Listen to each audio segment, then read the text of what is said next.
Hi, my name is Jason, and this is my vlog called Living with CMT. I hope you enjoy. Hi folks, it's Thursday morning, it's 10:15. It's a beautiful, well, it's kind of alright outside. It looks like it's going to chuck it down actually. Like I said, I'm having massive problems, and all I've decided to do is I'm going to start doing a lot of my videos now on my phone because it's more reliable than UCam software. UCam software is complete garbage. I've had it several times now, different ones. I've had 7, I've had 8, and it works okay for a little bit, and then all of a sudden it starts lagging and your sound ends up behind your video and all sorts of stuff. I've tried everything, I've took stuff off, I've disabled everything on my computer, and it's still doing it. So as far as I'm concerned, it's a pile of garbage. I wouldn't give it more than 2 out of 10. The special effects are good and all that sort of stuff, but it's not reliable. It doesn't like my laptop whatsoever. Like I said, I've tried everything with it and it just won't have any. So yeah, I wouldn't recommend it at all. I need to find some alternative decent webcam software that I can buy.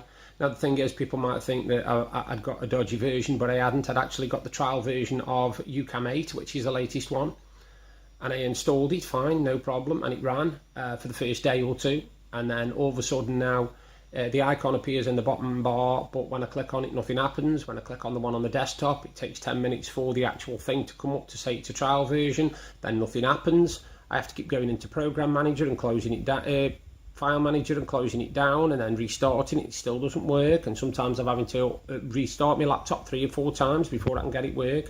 So yeah, as far as I'm concerned, it's rubbish. It really is rubbish. As a product, I just think it's terrible. It really is. I'm having so many problems with it. Worked okay for a while, like I said, and number 7 worked fine after a bit. I mean, that it was even glitchy and jittery, as you've noticed from some of my earlier videos when I started complaining about it. But I've just tried everything. I don't know what else I can do, to be honest. But like I said, I'm going to start doing them on here now. The video I meant to record yesterday, I was telling you about an incident that happened not yesterday, the day before. We have a lady who lives up the road from us, an elderly lady called Betty. We've known him for a very long time. Her and her husband, that used to be Ron, he passed away a few years ago, unfortunately. And they're one of them couples that everybody would want for their nan and granddad. Do you know what I mean? They are a really, really lovely old couple. They were, sorry. And the other day, we were just settling down. I was settling down to my afternoon sleep because I've had to have them again now. And all of a sudden there was a knock on the door, and Deb went downstairs. We thought it was a parcel coming, and it was a lady across the road who, Betty, the old elderly lady from just up from us, had come out into the street and asked the woman across the road if she could phone for an ambulance. Well, the woman was just on her way to work, and she'd phoned her daughters, the elderly woman's daughters, and they were waiting for them to turn up to see what they wanted to do because they didn't know, what to do. So Deb actually sat in with Betty and waited for her daughters to come, which is what you do. When you're neighbourly and you're a community like we are, you do help each other out, you look out for each other, and that's what it's all about. And yesterday morning we got a knock on the door, and it was one of Betty's daughters, and she got a lovely big bunch of flowers for Deb to say thank you for sitting in with her mum and looking after her, which was really nice, because she didn't have to do that. Deb would have done it anyway. Deb's one of those kind of people. She's not one of these that's like, oh no, I won't do that, I don't know them. We know them really well, and I think that kind of community thing is lacking these days, to be honest. I don't think it exists much. I'm glad it still does, don't get me wrong, but I don't think it exists much. I don't know what I'm doing today yet, I've no idea. I played a bit more of some Xbox games last night to try and get the achievements on them. Farming Simulator, I can't get my hand around Farming Simulator 17, it would drive me nuts, it's too slow. I would be bored out my tree, to be honest with you. Another one I tried, which is very enjoyable actually, is Zoo Tycoon 2 on the Xbox One. That's very funny, that's a very enjoyable game. The tutorials I'm doing at the moment to try and get an achievement, but again, you need a lot of dexterity on the controls, and I've not got that much dexterity, so I can't see me playing that one much. I wrote reviews yesterday on Smash Bomb for Abzu and Life is Strange, which I enjoyed playing. I'm just looking for more games like that now, sort of leisurely point and clicks. Maybe I might get some of my old adventure ones out, because Deb's still got things like the Mist 1 to 5, Riven, Schism, Longest Journey, all these kind of things, stuff that you can play and just relax. So That might be my day today. If I think any more, I'll do a bit more later. Depending on what I get through the post. Obviously, it's early yet, so I'll do a bit more later. Bye for now. Well, it's Friday afternoon stroke evening, and as you can see, it's a lovely, lovely, lovely spring day. It's absolutely chucking it down with rain. We did get out a little bit earlier on, just nip around the local shop. But as you can see, the weather has turned really, really bad. It's horrible. It's throwing it down with rain. It's quite chilly, actually. There is a lot more of this in the pipeline by the look of it for the next few days. So yeah, that's our lovely, lovely spring day. So this thing about that was in the news about a week and a half ago about us having one of the hottest tunes on record, that's got to make a quick appearance, because we're already a week into June and there's not really that much. Hello folks, it's Friday, it's 2 minutes past 7. I've just done, obviously, the video you've just seen of it absolutely chucking it down outside, and it's still going now. It's horrible, horrible day. We're lucky because we decided to have a little walk earlier, and we ended up going round to our local village. There's not much there, just a few things. We went to the charity shop, actually, because we were after a vase. Didn't end up getting one, but Deb managed to pick up 4 books that she's been after, so that was a bit different. I went to P&G stores. We've got a new Morrison's local opened in the local village, so we went there. And we also managed to pick up a fantastic Father's Day present as well. Not for my dad, because as you know, if you watch my vlogs, my dad passed away 10 years ago. But Deb's dad, who I see as my dad now anyway, he's brilliant, really lovely bloke, is Brian. We got on fantastically. I played darts for his dart team a long time ago when I could play darts. But yeah, he's fantastic. So we bought him a nice little present for, because as I've said before, because I haven't got a dad as such, my own, when we buy stuff, we sort of buy it for 2 dads, if you like. And that way then I sort of feel like I'm buying my dad something at the same time, which is nice. I've not done a lot last couple of days, to be honest with you. I've been quite low, quite down. I had a bit of a bad dream last night to do with my PIP, believe it or not. I dreamt I only got 5 points on it. I dreamt I got 3 for mobility and 2 for care, which would literally tear me up if it happens. Sorry, my glasses do not want to stay level today at all. I don't know which way they've got to go, actually. Well, it's me that aren't level, my glasses. Yeah, so yesterday obviously was also quite a sad day as well, but it was a sad day, but it was also a thankful day, because obviously yesterday was 75 years since the D-Day landings. I wrote a poem, which I'm going to read out in a minute. At the end of the video, I'm going to read it out for those that didn't get a chance to see it on Facebook, because I've got a few people who don't actually go on Facebook. They actually just go onto my YouTube channel. So I'll be reading that out in a minute. It's had some nice positive comments. Within half an hour, one woman asked me if she could share it because she thought it was, spot on. And I said, yeah, of course. I don't mind anybody sharing my work. As long as they put me copyright at the bottom of it, I don't mind. It's funny because when I do vlogs, obviously if I include music on them, I have to leave a message underneath with a bit of copyright material. So obviously they get to know that I've used their work, and that's fine, because I only use stuff where I haven't got to have copyright. I use royalty-free music. And yet it's funny how people actually ask me if they can share my stuff, which is quite an achievement, really, when you think about it. I'm not doing a lot tonight. I may watch the first match in the women's football. Women's World Cup starts today, in case you didn't know. I might watch the first match. I might not bother. I might just play a little bit on my Xbox, because I'm in a very strange way at the moment. Like I said, that dream set me back a little bit this morning. I've heard a couple of horror stories in the last 3 days. The first one was that last year, apparently only 20% of people who went through PIP medicals last year got PIP first time round. The rest had to go through appeals and tribunals. That's 1 in every 5 got turned down, which is quite bad. Secondly was a friend of mine. She got turned down completely. She didn't get any PIP whatsoever. And she's got a lot of medical problems and anxiety issues, but she got nothing.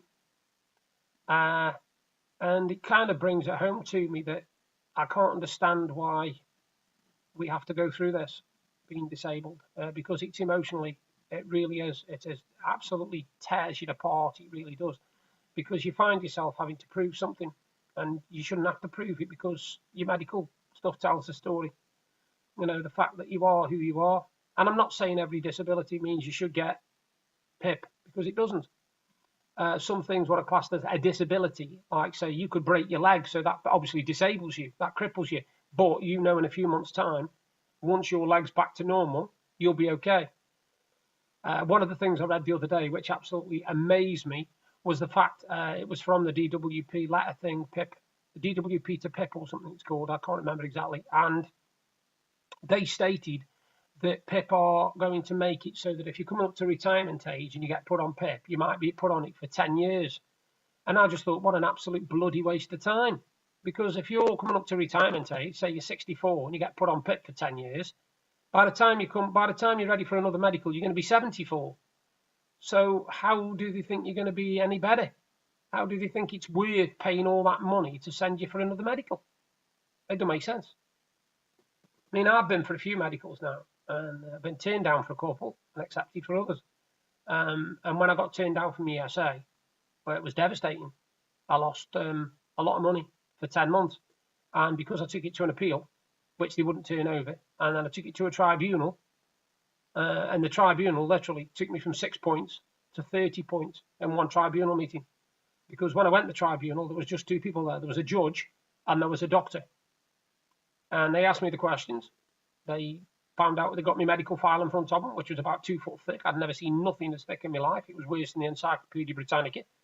And apparently they had all the information in there. And within half an hour, they put me from 6 points to 30. And I went from ESA nothing, not a penny of ESA, to ESA support. I didn't even have to go on the work related. I went straight on to support. And now, a couple of years ago when I did my PIP one, they gave me low mobility and I appealed against it.